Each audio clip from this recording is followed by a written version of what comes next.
Attention à tous les fans. Ceci est une analyse parodique et ne reflète en rien le fond et les symboles profonds de cette expérience vidéoludique unique. À l'attention de Necro, ceci est pour ton anniversaire. Merci à toi pour m'avoir fait découvrir cet univers qui a marqué depuis ces 7 dernières années mon travail.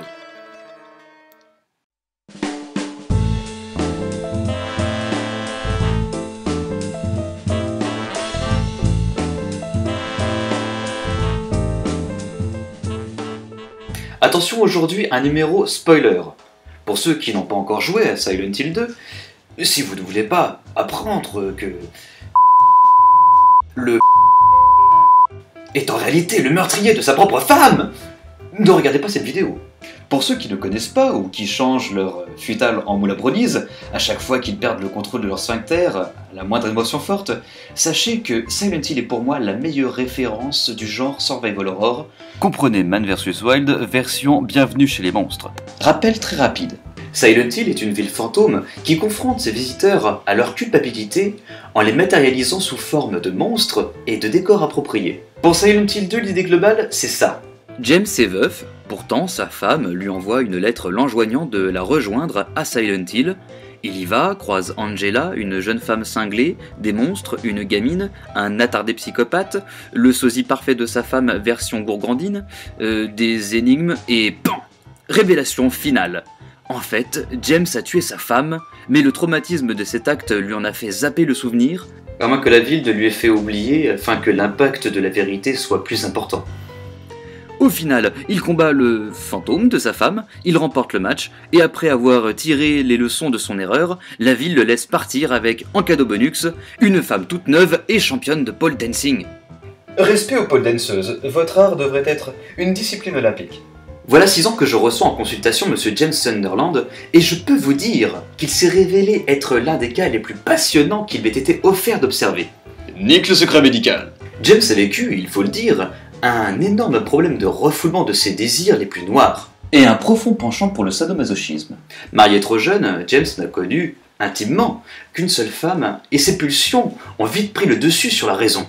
Le fait est que Mary, la femme de James, souffrait d'une maladie très grave qui diminuait fortement son tonus, ce qui engendrait une puissante baisse de libido, laissant James avec des envies insatisfaites et sa fleshlight.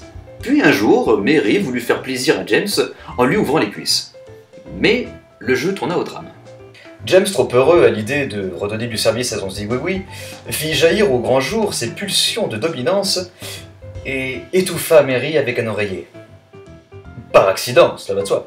Je vous l'assure, docteur, c'était un accident. Je ne savais plus ce que je faisais. Nous le savons bien, mon cher, ne vous en faites pas. Nous ne vous jugeons pas, Silent Hill s'en est déjà chargé. Et puis, personne n'est à l'abri d'un syndrome de Bertrand Cantat. Tout à fait, une cantatisation. Provoqué par de noirs désirs.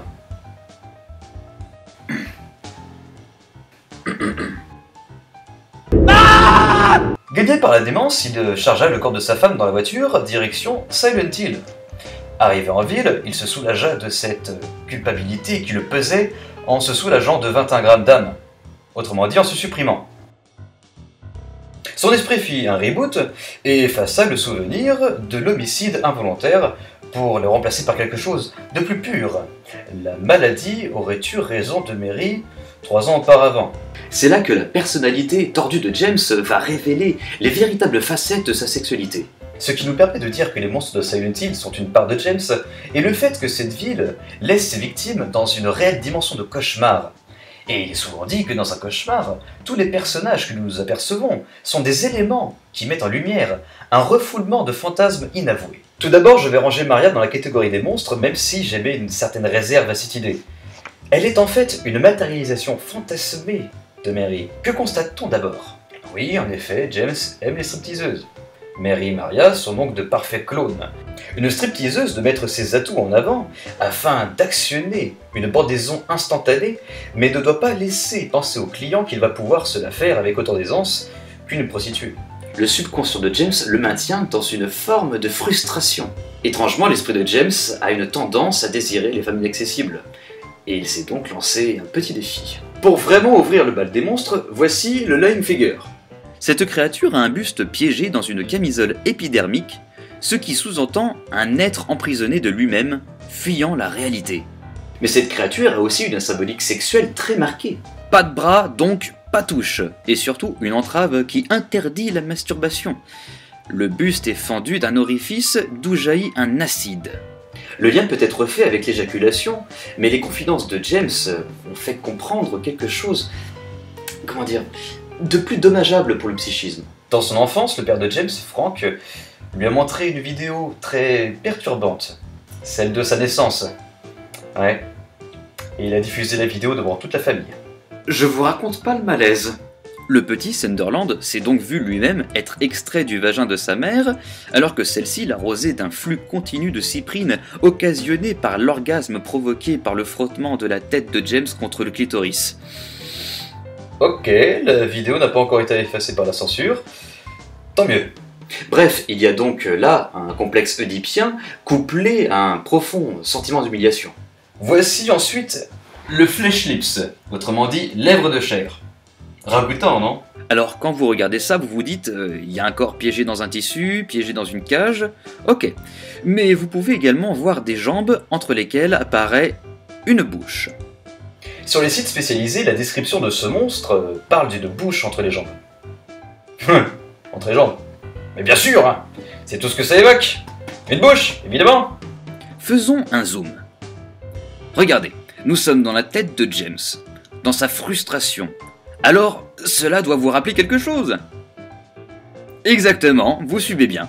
Nous sommes donc bien face à une représentation agressive de la frustration masturbatoire de James, avec un gommage distordu et violent de l'image de sa femme Mary. La cage et le tissu taillé en matelas représentant le lit sur lequel elle est morte. La créature se défend cependant, en assénant des coups de pied au visage de James. Approche! Approche! Tu sens mon talon aiguille? Je n'ai qu'un petit coup à donner. Ça te fait de l'effet, hein? Lèche maintenant. Lèche, c'est un ordre. Or, une question se pose. Pourquoi mettre une flashlight à orifice buccal alors qu'on est entre les jambes? Oh, ta gueule, Isus! Oui. On pressent l'odieux connard qui préfère le sexe sauvage, sans préliminaire. L'expression de sentiments amoureux est distinguée. Pour parfaire cette idée, voici le mandarin. Ce monstre se déplace sous un sol grillagé et attaque à l'aide de pics, et donc de phallus, qui sortent des flashlights au bout de ses bras. Ceci dénote d'une prédisposition à la prédation sexuelle. James fantasme alors sur l'idée d'attaque sexuelle, tapis dans l'ombre, paré pour un acte violent de pénétration. Notez également sa robe qui monte au-dessus des genoux. Probable signe d'une inclination vers le travestisme. Qui n'est pas, dois-je le rappeler, une dérive sexuelle honteuse. Absolument pas. Par ici, nous avons les mannequins. Ils représentent l'idée que James se fait des femmes-objets. Les Japonais apprécieront. Vous observez ici avec aisance que ce corps en chair plastifiée n'a ni visage ni main pour se débattre. Par conséquent, il y a absence de protestation vis-à-vis des abus sexuels. Le mannequin a 2 vagins, ce qui en fait la personnification pure de la femme-objet, et le sextoy ultime couplé à une image de possession et de domination. Voici une Bubblehead Nurse, autrement dit infirmière à tête de bulle. Ok Michel. Alors d'abord, sachez que James rencontre ce type de créature dans l'hôpital Brookhaven. Ce nom, d'ailleurs, a longtemps travaillé l'esprit de James, qui n'arrivait pas à en trouver l'origine. C'était sans compter sur mes connaissances, car dans l'inconscient du patient, ce nom s'était perdu parmi un millier d'autres. J'ai résolu l'énigme par simple déduction. Manque de sexe dit masturbation, qui dit porno, qui dit sentiment de honte, qui dit dissimulation.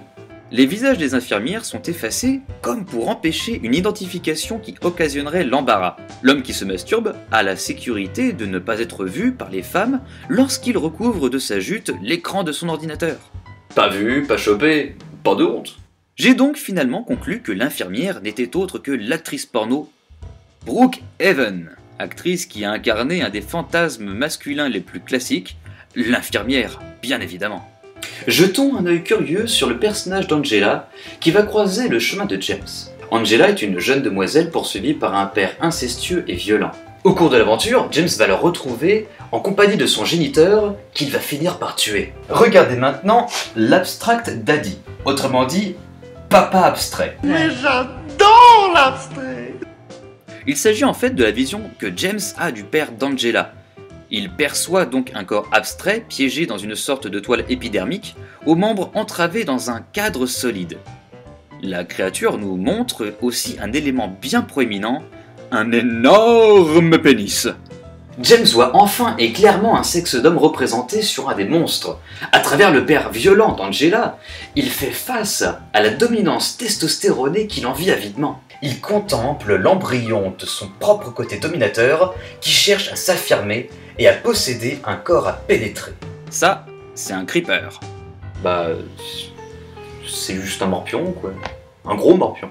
Enfin, finissons avec The Big Boss, Pyramid Head. Non, je ne parlerai pas du boss final. Je suis désolé, mais feu Madame Sunderland est encore ma patiente et sa thérapie n'est pas encore achevée. Faut dire que la mort ne résout pas tous les problèmes sexuels. Bref, je parle bien ici de lui.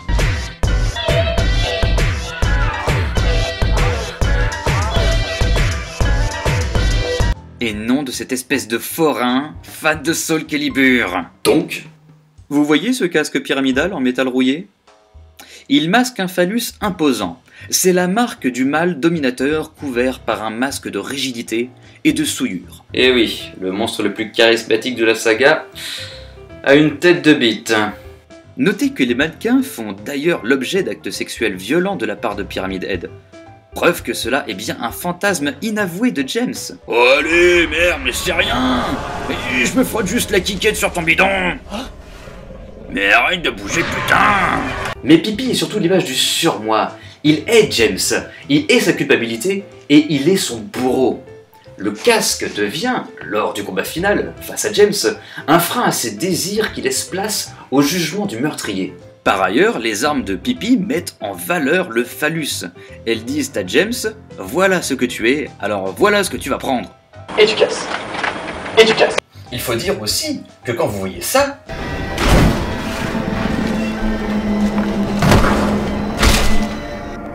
voilà ce que vous ne voyez pas.